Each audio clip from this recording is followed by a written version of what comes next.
After many months, Pokemon Company has finally broken their silence in regards to the highly anticipated Sinnoh remakes and reimagining. There are of course other things shown off during the Pokemon Presents presentation, but the most important thing that we saw of course were the overview trailers for Pokemon Brilliant Diamond and Shining Pearl, as well as Pokemon Legends Arceus, respectively. Everything they showed off in these trailers confirmed a lot of suspicions I had about Legends Arceus specifically, and raised a lot more questions. But with every passing day, I'm more and more convinced that Legends Arceus is not going to be, or even particularly trying to be, the Breath of the Wild of Pokemon, but rather the Skyward Sword of Pokemon. Let's talk about it.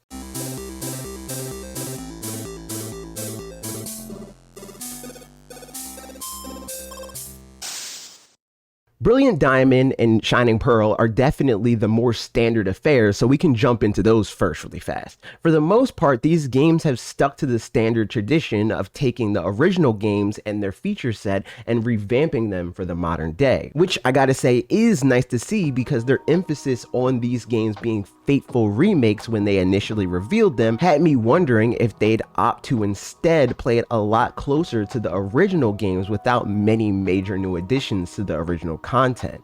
We now know for sure that Pokemon contests are back in the form of Pokemon Super Shows with a new minigame for at least the first rounds of the competitions, and if I'm being honest, I think the rebranding to Super Shows means that the second round probably won't be battle oriented like they were in the past, at least in the same way. We know that the Pokemon seals from the original games are back, which is equally nice to see, and we've seen glimpses of familiar parts of the classic story from the DS era. They also seem to be doing more of the standard remake affair in the sense that partner Pokemon are making their debut in the Sinnoh region, which, as a huge fan of the Pokemon world and the themes presented across mediums, is always a nice touch, no matter what. But I am curious to see if these partner Pokemon will play a more significant role in these games in the same way that they did in the Johto remakes.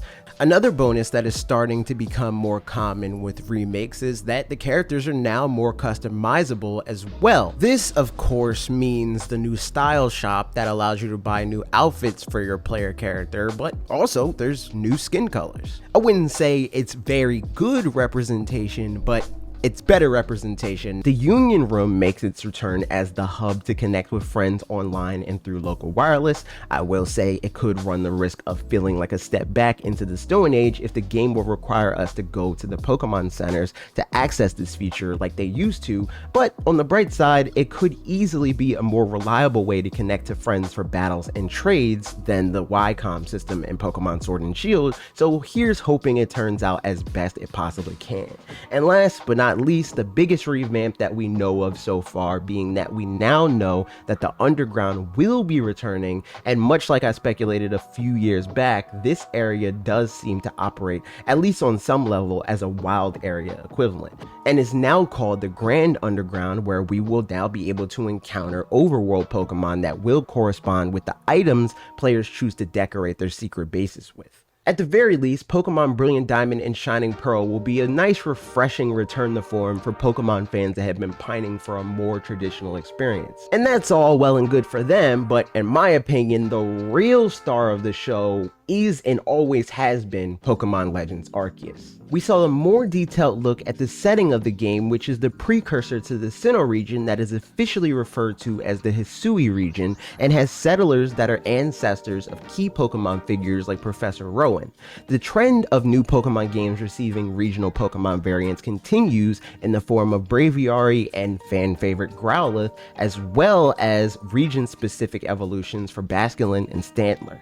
The story seems to be centered around us being a part of Galaxy Team, and that in and of itself raises several questions for me, as well as I'm sure any veterans of the Sinnoh region. This team is clearly related to the more modern Team Galactic, the original Sinnoh crime syndicate, but How exactly? Are we actually the bad guy, or were they once the good guy? Or is this a Sheikah Iga clan sort of situation? All questions the story leaves wide open. And that is the first clear strong point of this game for fans of Pokemon stories unrelated to the trainer's journey. Narrative is all but guaranteed to play more of a direct role in Pokemon Legends Arceus than it did in Pokemon Sword and Shield, and potentially any other Pokemon game, since the traditional trainer's journey is nowhere to be seen in Arceus. And this could also lead to fantastic things for people that have been pulling for a truly open world Pokemon game, now that they can more naturally use the game's world to facilitate the story, and vice versa. The world can and should have a reason for being vast other than the feeds and speeds mentality many modern day Pokemon fans seem to have. The open world playing a major role in the Pokemon Legends Arceus campaign seems all but confirmed, given the fact that Galaxy Team's main priority seems to be establishing what we now know as the Sinnoh region, and I'm excited to see what comes of that on a gameplay level. Legends Arceus also seems to have an increased focus on more traditional RPG quests that task the player with catching new Pokemon and presumably completing other objectives that are related to establishing the region. There's a bigger focus on stealth in the wild, since Pokemon detecting you could make them harder to catch or just to deal with in general, since some of them will flee and others may even opt to attack you. There seems to be an increased focus on traversal, as we see Basket Legion being used as a ride Pokemon in bodies of water, with the ability to leap off of waterfalls and other craziness that has never been freely available in past Pokemon games outside of the Mantine surfing minigame, in addition to what I would say is a clear call out to paragliding in The Legend of Zelda, with the Braviary flight not being relegated to a quick cutscene before fast traveling to a different location. Beyond that, your party of Pokemon seems to feel a lot closer to how that dynamic is depicted in other mediums of Pokemon, where they can be chosen from inside their Pokeballs more freely. There's even a scene where you can see the player characters interacting with multiple Pokemon in the open field that seem to be theirs. Crafting seems to be more closely resembling traditional RPGs than something like the Cramomatic that was in the previous game. Held items also look to function differently, as Pokemon look to be able to hold more than one item, at least in this clip. Feeding your Pokemon seems to be deeper than before, and a bunch of other cool details for people that are fans of the overall world of Pokemon and the idea of taking part of it on a deeper level than using these creatures as pawns in a strategy game. Coming into this presentation though, the biggest question I had that needed to be answered was why in the world was this game being classified as an action RPG, despite the gameplay for the most part in terms of battling looked like a standard Pokemon game, with the only real exception being the seemingly random dodge roll and the fact that Pokemon get caught by the player character physically aiming and throwing Pokeballs, which even that isn't too far from the norm now, with Pokemon Go and Pokemon Let's Go factoring into the equation. We know now though the battle system on a base level is getting some adjustments for Legends Arceus that changes the way priority of attacks works pretty drastically, with the new strong and agile style options for attacks. This means that your Pokemon's speed stat might not matter as much if you don't pick a swift attack, but your opponent does. In addition to that, depending on the temperament of specific Pokemon in the wild, you'll need to be on alert because, as I said, many of them will aggro your character and attempt to physically murder them, or make them white out or whatever. And in a culmination of both of these new shakeups to the formula, there are confirmed boss battles where the battle system seems to be shifted even further in a real-time combat direction. And this is where I think the most interesting long-term implications lie.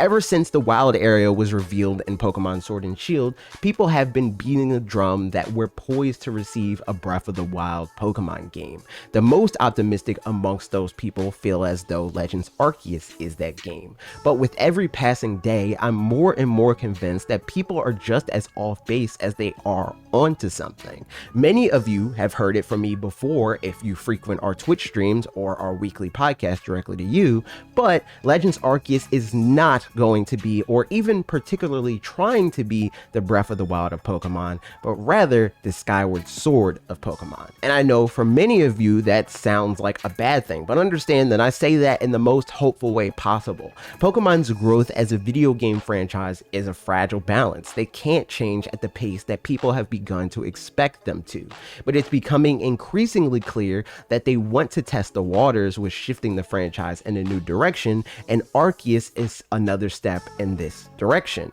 Despite all of the flack people enjoyed giving it prior to the Switch, in a lot of ways, Skyward Sword laid the foundation for Breath of the Wild. And I say that as someone that doesn't like Skyward Sword, and I just discovered that with the remake that has all of these improvements that are making people like the game more. Legends Arceus is showing signs that the game is a much smaller game than most Pokemon games in terms of overall depth.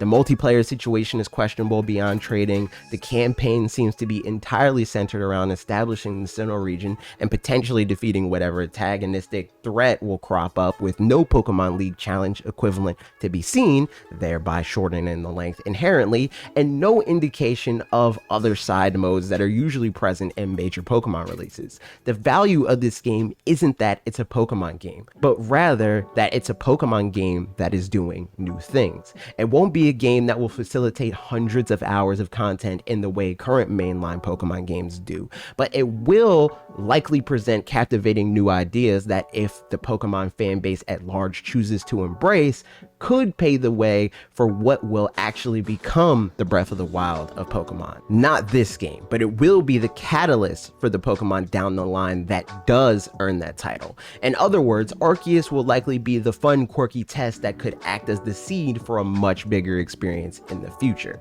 Honestly, I'm entirely sold. I don't even need to see much more of this game, and I'm sure I could gush about it much more, and I'm sure you'll see me do just that in the not too distant future on our podcasts and future videos and other people's videos. But for now, I want to know what you think. What are your expectations for Pokemon Legends Arceus? And what do you think about this Skyward Sword analogy? Let me know that and more in the comments down below. I hope you enjoyed this video. If you did, be sure to click the subscribe button and ring the bell for more videos like this every Tuesday and Thursday at 4 p.m. Eastern Time. Okay, that's it for me. See you next week.